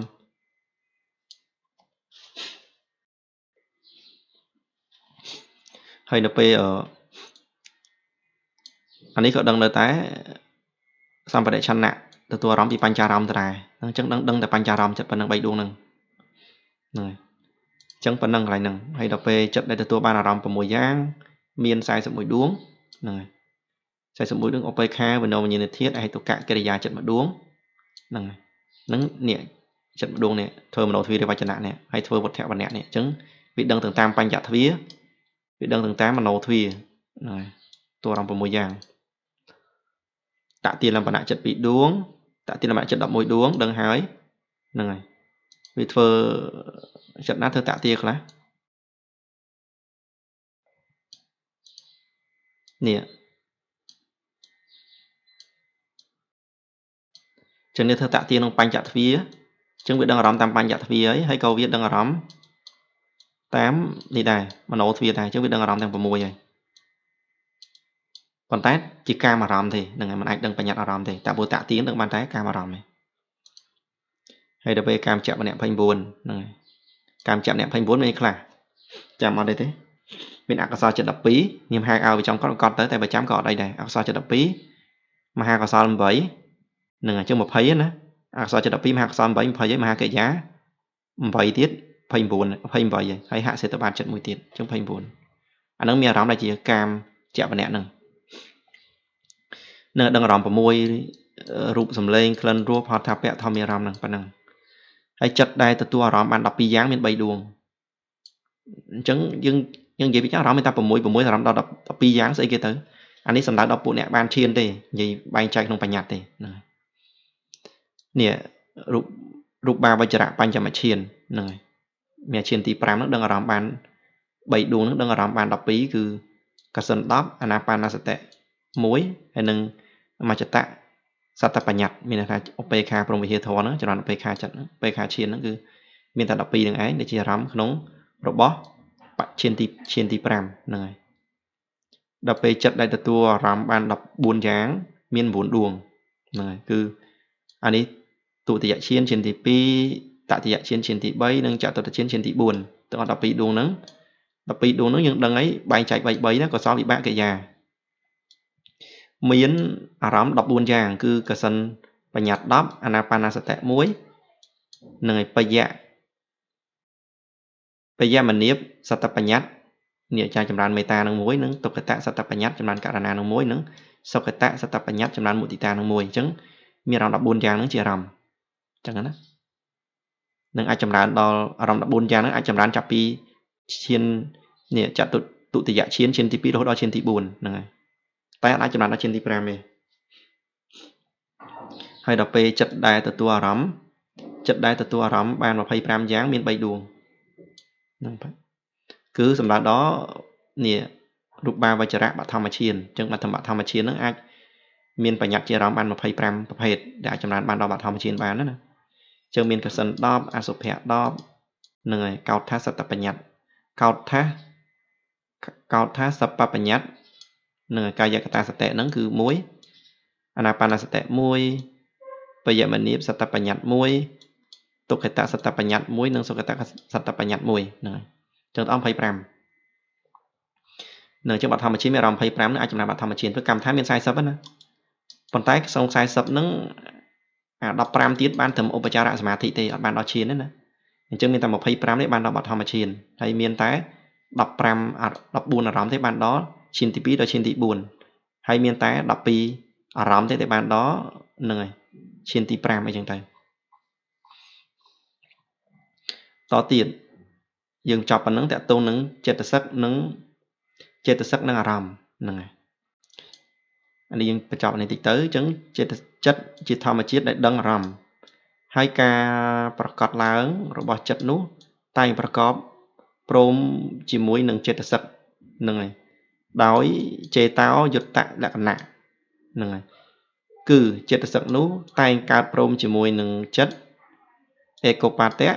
តែងរលត់ព្រមជាមួយនឹងចិត្តឯកនិរោធតែងមានអារម្មណ៍ដូចគ្នាជាមួយនឹងចិត្តឯកាលំបណៈតែងមាននីតិអាស្រ័យជាមួយគ្នានឹងចិត្តនឹងជាឯកវត្ថុកៈហ្នឹងហើយ ប៉ុណ្ណឹងតមកទៀតចិត្តសឹកធម៌ទាំងឡាយនោះតែមានការទទួលអារម្មណ៍បានដូចគ្នាជាមួយនឹងចិត្តកាលណាចិត្តដឹងអារម្មណ៍ណាចិត្តសឹកដែលប្រកបជាមួយនឹងចិត្តនោះក៏រមែងដឹងនៅអារម្មណ៍នោះដែរកាលបើចិត្តសឹកការទទួលអារម្មណ៍ដោយទូទៅរបស់ចិត្តសឹកហើយក៏អាចចែកបានយ៉ាងនេះគឺហ្នឹងហើយចិត្តសឹក50ដួងហ្នឹងហើយវាអបមញ្ញាចិត្តសឹកចិត្តសឹក52វាអបមញ្ញាទទួលបញ្ចារម្មណ៍ហ្នឹងហើយជើងថាវាអបមញ្ញាចិត្តសឹក2មកចិត្តសឹកអីគេហ្នឹងនេះ2នេះគេឃើញលោខានរៀនយូរផ្លេចនេះគឺមុទិតាករណាហ្នឹងជើងវាចិត្តសឹក2នឹងចេញនឹងចិត្តសឹកដែលអាចទទួលបញ្ចារម្មណ៍បានណាមាន50ចិត្តសឹកហ្នឹងហើយចិត្តសឹកដែលអាចទទួលធម្មមានអារម្មណ៍បានមានទាំង52ហ្នឹងហ្មងហើយអានេះគេសម្ដែងកោនៅសម្ដែងដោយជាមួយអារម្មណ៍21ទៀតដែលលម្អិតទៀតអានេះរៀនកោសិនអានេះចិត្តសឹកអកុសលចិត្តសឹក14ហ្នឹងហើយទទួលអារម្មណ៍6ដែលជាលោកយៈនិងបញ្ញត្តិ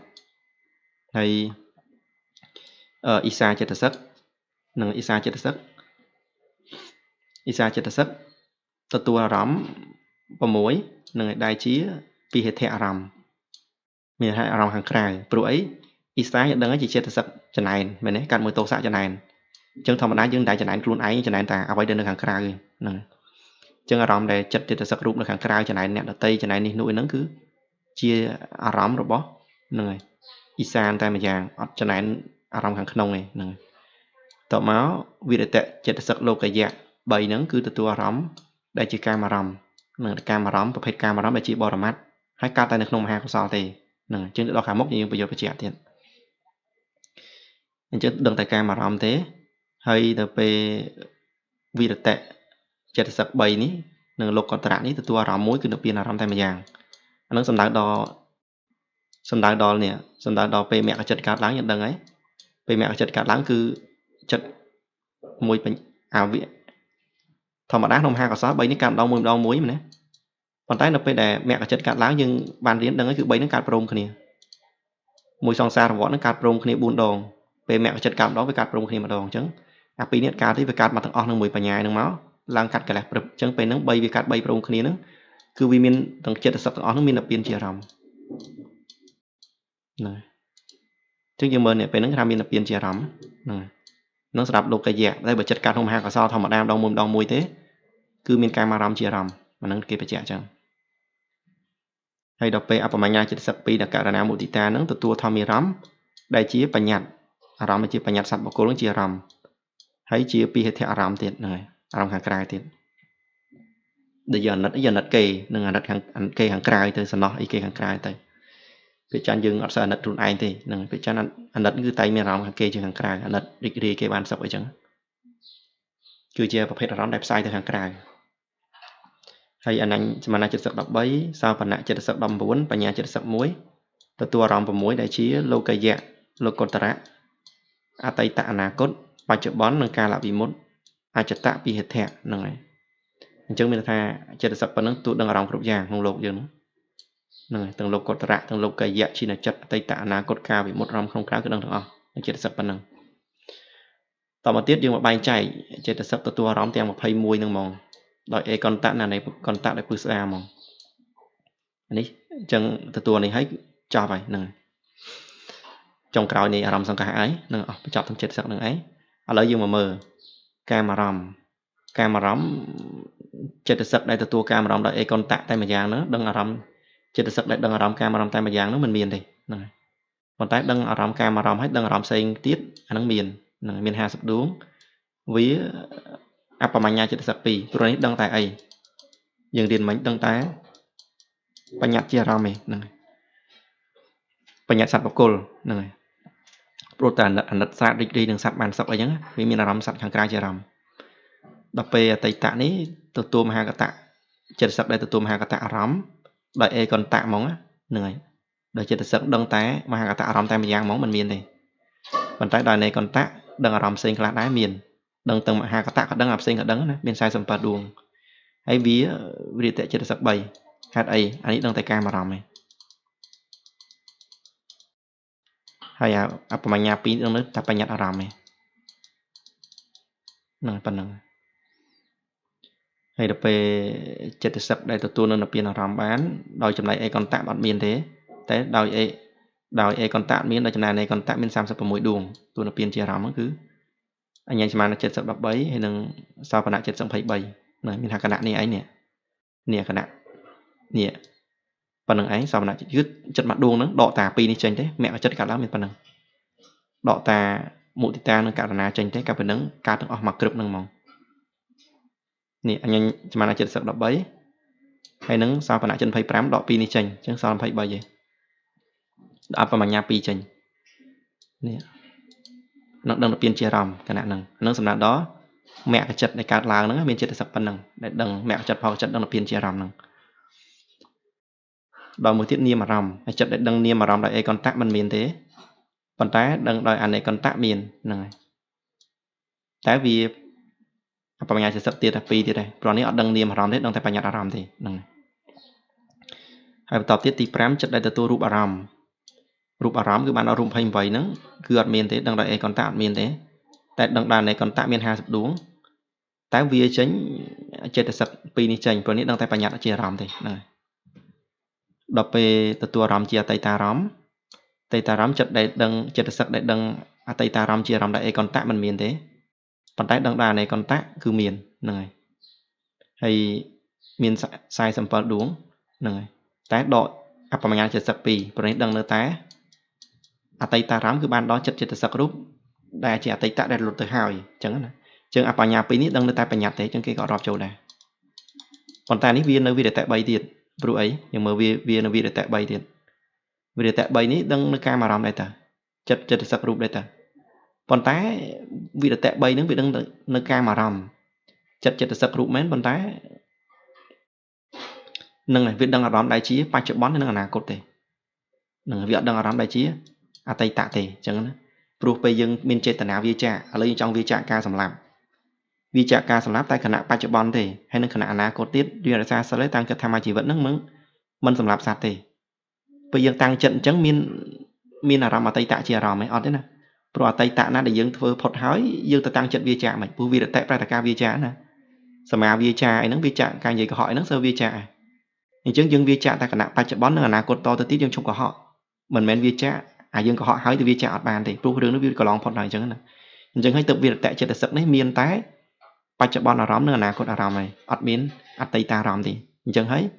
tự nó không trận sập đây từ tu tay ta ròm ít độ vì là tại bấy năng apa mà nhà pi chành hay apa mà nhà pi đang tay pa nhặt chia ròm này chẳng to một tiền chết sặc đây tu anakot ròm nè để tu anakot ròm bán miên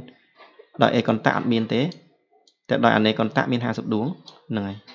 vì apa mà nhà chết sặc pi chành anh ấy miên pa nhặt chia ròm đấy đằng ấy đọc về chết sặc đây tu pa cho bon ròm đợi còn tạm mình miên thế nè và tại đợi anh ấy còn tạm miên hai sụp đuông đấy vì apa mà nhà pi chành chết sắp đây tu ca là bị một rắm này ca là bị một rắm phật trạng ca nó cứ miền pi đuông đại còn tạ miền pi đuông cứ nè apa nhà chết sắp pi đuông này rồi apa mà nhà chết sắp ní bị đăng tại bà nhặt rắm tay mà giàng chẳng bị đăng là ca là bị một là hồn hoặc miền mà đăng được bà nhặt ấy bị đăng được bò ra mặt ấy đăng thì bị đăng tại bà nhặt thì buộc tua bà nhặt thay miền sắt miền bộ cô miền bộ ôn miền bò ấy nữa cứ chỉ ca là bị một hoặc miền là đăng được chết sắp rút áp miền thì này chẳng hay tớp nên này tớp anh nó đăng lại còn tạ lực ca là bị một ở tay mà giàng hay anh ấy còn tạ nó cứ miền hà sập đuông vía apa mà nhặt sập pi chành này tao mà chết sập để tua bạch nhặt chia rắm cứ miền pi đang tải ní apa mà nhặt sập pi đang tải thiệt này chẳng biết đăng tập nhặt chia rắm đang tải để chỉ cả là bị một nắng thấy vì đi chành này vì anh này còn đời này còn tặng ban đời này còn tặng bên sai sầm pal đồn tế vía vì để tệ tránh bấy hay là ập mà nhà phí chành cho mình việc tệ đài chẳng vụ việc tệ ní đăng tái ca mà làm thì ការអារម្មណ៍ដែលជានឹងដែលជាបរមត្ថទៀតអញ្ចឹងណាការអារម្មណ៍ជាបរមត្ថអារម្មណ៍ទៀតហ្នឹងហើយព្រោះវិរតៈ3នេះកើតតែនៅក្នុងមហាកុសលទេហ្នឹងហើយកើតក្នុងតែមហាកុសលជាការអារម្មណ៍ហើយមានបរមត្ថជាអារម្មណ៍ទៀតអញ្ចឹងហ្នឹងហើយអញ្ចឹងទៅវាអត់ដឹងនៅបញ្ញត្តិអារម្មណ៍ទេហ្នឹងអត់ដឹងនៅបញ្ញត្តិអារម្មណ៍ទេអញ្ចឹងហើយទៅវាវិរតៈនឹងចេញហើយចិត្តសឹកដែលទទួលបរមត្ថអារម្មណ៍ហ្នឹងហើយដែលអេកន្តៈមាន3ដួងហ្នឹងហ្មងនេះគឺវិរតៈចិត្តសឹក3ហ្នឹងហ្មងហេតុអីវិរតៈចិត្តសឹក3ហេតុអីដឹងតែបរមត្ថជាអារម្មណ៍អញ្ចឹងហ្នឹងហើយដោយចិត្តសឹកដែលដឹងដល់អនេកន្តៈមាន47ដួងវាវិរតៈ3ចេញហើយនឹងអបញ្ញា2ចេញចុះសំណួរគឺសួរថាចុះហេតុអីបានជាវិរតៈចិត្តសឹក3ហ្នឹងដឹងតែនឹងដឹងតែបរមត្ថជាអារម្មណ៍អញ្ចឹងជាការប្រភេទការអារម្មណ៍ដឹងតែបរមត្ថជាអារម្មណ៍ទេព្រោះអីយើងមើលពេលដែលវិរតៈចិត្តសឹក3ហ្នឹងកើតឡើងមិនហ្នឹងអញ្ចឹងយើងមើលពេលដែលជាតួសមាវាចាសមាកមន្តៈសមាជីវៈក្តីគឺកើតតែក្នុងមហាកុសលទេយើងដឹងហើយមែនទេអញ្ចឹងពេលតួសមាវាចាសមាកមន្តៈសមាជីវៈកើតឡើងគឺវាកើតឡើងវាដឹងនេះវាដឹងនៅអ្វីដែលជាអកុសលហើយវាដឹងនៅអ្វីដែលជាកុសលវាអត់ដឹងបញ្ញត្តិទេអត់ដឹងបញ្ញត្តិទេណាអត់ដឹងបញ្ញត្តិទេប៉ុន្តែវាដឹងនៅការអារម្មណ៍ដែរហ្នឹងហើយវាដឹងនៅអ្វីដែលជាកុសលអ្វីដែលជាអកុសលហ្នឹងហើយដូចពេលយើងចង់សម្លាប់សត្វនឹងវាចាការសម្លាប់អីមិនសុកទៅវាចាណាវាដឹងហើយដឹងថាអាការសម្លាប់ហ្នឹងជាអកុសលជាអកុសលធម៌ហ្នឹងហើយអញ្ចឹងវាដឹងកាលណាវាស្គាល់ជាអកុសលធម៌វានឹងធ្វើការវាចានៅអំពើដែលជាអកុសលនោះហ្នឹងអញ្ចឹងរាល់ការដែលវាចាការសម្លាប់ការលួចការប្រព្រឹត្តខុសក្នុងកាមគឺហ្នឹងហើយគឺវាមានសត្វជាអារម្មណ៍ហើយពេលខ្លះវាចេញពីការអាណិតទៅដែរការអាណិតសត្វជំវិញខ្លួនទៅធ្វើខ្លួនឯងរក្សាសិលអីចឹងទៅហ្នឹងហើយដល់ពេលខ្លះចឹងទៅវាចេញពីការអាណិតដល់ពេលខ្លះទៅវាចេញពីការអាណិតទេវាចេញពីការរៀនសូត្រច្រើនដូចយើងពង្រៀនអភិធម្មចឹងណាដឹងអាណាជាកុសលណាអកុសលចឹងទៅហ្នឹងហើយក៏យល់បរមត្ថអីចឹងទៅក៏ដឹងថាទង្វើណាកុហកអីហ្នឹងក៏ចិត្តអង្គវាចាទៅហ្នឹងហើយប៉ុន្តែក៏មានលីឡំជាមួយអារម្មណ៍បញ្ញត្តិដែរមិនអត់ទេចឹងណាគ្រាន់តែជាគ្រឹះចេញពីចំណុចកៅវាហ្មងគឺវាមានបរមត្ថជាអារម្មណ៍ហ្នឹងហើយមានបរមត្ថជាអារម្មណ៍ដោយសារវាដឹងថាខណៈដែលវាចាក់វាដឹងថាអ្វីជាកុសលអ្វីជាកុសលអ្វីគួរវាចាក់អ្វីមិនគួរវាចាក់អ្វីគួរចម្រើនអ្វីគួរដាក់ចុះគឺវាដឹងអញ្ចឹងណាដូចពេលយើងអត់និយាយរយរៀបអត់ប្រយោជន៍និយាយកុហកអញ្ចឹងស្រាប់តែឈប់និយាយវិញអាហ្នឹងសុទ្ធតែចិត្តវាដឹងថានិយាយរយរៀបអត់ប្រយោជន៍ហ្នឹងវាជាអីជាបរមត្ថវាជាអកុសលវានាំអត់ចម្រើននេះវាដឹងណាហ្នឹងហើយវាស្គាល់បរមត្ថហើយវាដឹងថាហ្នឹងជាអកុសលទៀតមិនគួរចម្រើនទៀតអញ្ចឹងហើយទៅវាចាក់អញ្ចឹងណាអញ្ចឹងទៅវិរតៈ3ហ្នឹងដឹងតែបរមត្ថអារម្មណ៍ហើយជាប្រភេទជាការអារម្មណ៍ទេហើយកើតក្នុងបញ្ញាទៀតសំទោសកើតនៅក្នុងមហាកុសលតែម្យ៉ាងទៀតហ្នឹងប៉ុន្តែមានពេលខ្លះក៏អត់មានបញ្ញាដែរមិនកើតមួយបញ្ញារហូតទេណាគ្រាន់តែថាដូចយើងអ្នករៀនសូត្រច្រើននេះទៅវាច្រើនវិរតៈកើតឡើងគឺតែតែមានបញ្ញាអញ្ចឹងដោយសារយើងយល់ដឹងធម៌ពិចារណាក្នុងបរមត្ថច្រើនហ្នឹងចឹងកន្លែងហ្នឹងមានប៉ុណ្ណឹងតមកទៀតចិត្តសឹកដែលទទួលអចតាអារម្មណ៍ខាងក្នុងដោយអេកន្តៈមិនមានទេប៉ុន្តែដោយអនេកន្តៈមាន49ដួងវាអ៊ីសាមួយពួកអ៊ីសាទទួលអារម្មណ៍ខាងក្រៅណាចំណែកអ្នកដតីហ្នឹងហើយនឹងប៉ុណ្ណឹងអត់ចែកខ្លួនឯងទេហើយអបមញ្ញចិត្តសឹក2នេះក៏ដឹងតែបញ្ញត្តិទេអានឹងប៉ុណ្ណឹងដល់ពេលហ្នឹងហើយទី13ចិត្តសឹកដែលទទួលពីហេតុអារម្មណ៍ហ្នឹងគឺដោយអេកន្តៈហ្នឹងមាន3ដួងហ្នឹងហើយជាងចិត្តសឹកដែលទទួលអារម្មណ៍ខាងក្រៅហ្នឹងដោយអេកន្តៈមាន3ដួងគឺអ៊ីសាគឺដឹងតែអារម្មណ៍ខាងក្រៅទេហ្នឹងហើយវាចំណែនតែរបស់ខាងក្រៅទេចិត្តសឹកមួយហ្នឹងហើយដល់ពេលអបមញ្ញចិត្តសឹក2នេះទៀតគឺវានេះនឹងឯងវាមានបញ្ញត្តិជាអារម្មណ៍អញ្ចឹងបញ្ញត្តិជាអារម្មណ៍លោកសង្គ្រោះថាជាអារម្មណ៍ខាងក្រៅអាណិតគេចង់ជួយគេរីករាយគេបានសុខអញ្ចឹងសិតជាអារម្មណ៍ខាងក្រៅអញ្ចឹងអាហ្នឹងគឺជាពីហេតុអារម្មណ៍ហ្នឹងហើយអញ្ចឹងមាន3ដួងហ្នឹងដែលដឹងចំណែកជាអេកន្តៈតែម្យ៉ាងដឹងអារម្មណ៍ខាងក្រៅដល់ពេលដឹងចំណែកជាអនេកន្តៈវិញគឺមាន49ដួងវាអ៊ីសាមួយហើយនឹងអបមញ្ញចិត្តសឹក2ចេញហ្នឹងហើយទី14ចិត្តសឹកដែលទទួលអចតៈពីហេតុអារម្មណ៍ទាំងក្នុងខាងក្រៅហ្មងជាអារម្មណ៍ហ្មងមិនមានទេហើយដល់ពេលដែលដឹងជាអនេកន្តៈមាន49ដួងវាអ៊ីសាមួយចេញវា2នេះចេញណាព្រោះ2នេះដឹងអានេះដឹងតែខាងក្រៅទាំងពីរប៉ុន្តែនេះគេអត់មាននិយាយតែខាងក្រៅទេគេនិយាយទាំងដឹងតែខាងក្រៅផងដឹងខាងក្នុងផងអញ្ចឹងអាពីរហ្នឹងគឺអត់រាប់ចូលទេព្រោះវាដឹងថាខាងក្រៅតែម្យ៉ាងអញ្ចឹងណាកាលនឹងប៉ុណ្ណឹងតមកទៀត ចិត្តសឹកដែលទទួលបញ្ចារម្មណ៍ដោយអេកន្តៈហ្មងមិនមានទេប៉ុន្តែចិត្តសឹកដោយទទួលដឹងបញ្ចារម្មណ៍ដោយអនេកន្តៈនឹងដឹងបានទាំងបញ្ចារម្មណ៍ផងដឹងបានទាំងធម្មារម្មណ៍អីផងអញ្ចឹងវាមាន50ប៉ុន្តែវាអបមញ្ញាចិត្តសឹក2នឹងពួកអបមញ្ញាចិត្តសឹកនៅក្នុងនេះនៅក្នុងបញ្ញត្តិហ្នឹងហើយវាអត់នៅក្នុងបញ្ចារម្មណ៍ទេវាជាបញ្ញត្តិអារម្មណ៍ហើយដល់ពេល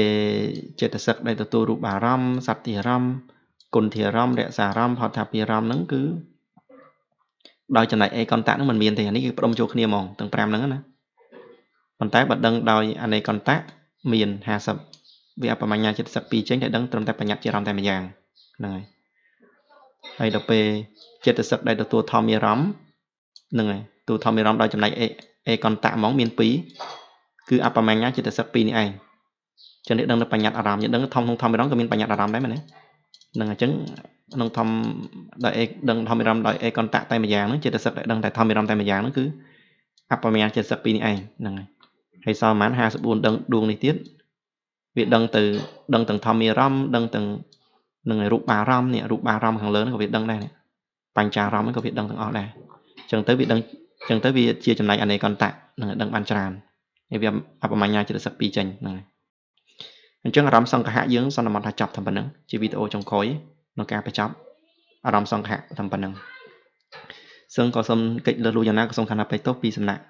អ្នកទស្សនាទាំងឡាយដោយសេចក្តីគោរពពីចម្ងាយហើយក៏យ៉ាងណាក៏មិនច្បាស់យ៉ាងណាក៏ផ្ទៀងផ្ទាត់សួរគ្រូសួរអីបញ្ជាក់ថែមទៅណាហ្នឹងហើយនេះក៏កិច្ចដែលខ្ញុំធ្លាប់បានរៀនសូត្រកន្លងមកទេណាសឹងខ្ញុំក៏មានបញ្ចប់តែប៉ុណ្្នឹងក៏សូមអរគុណសូមគោរពជំរាបលា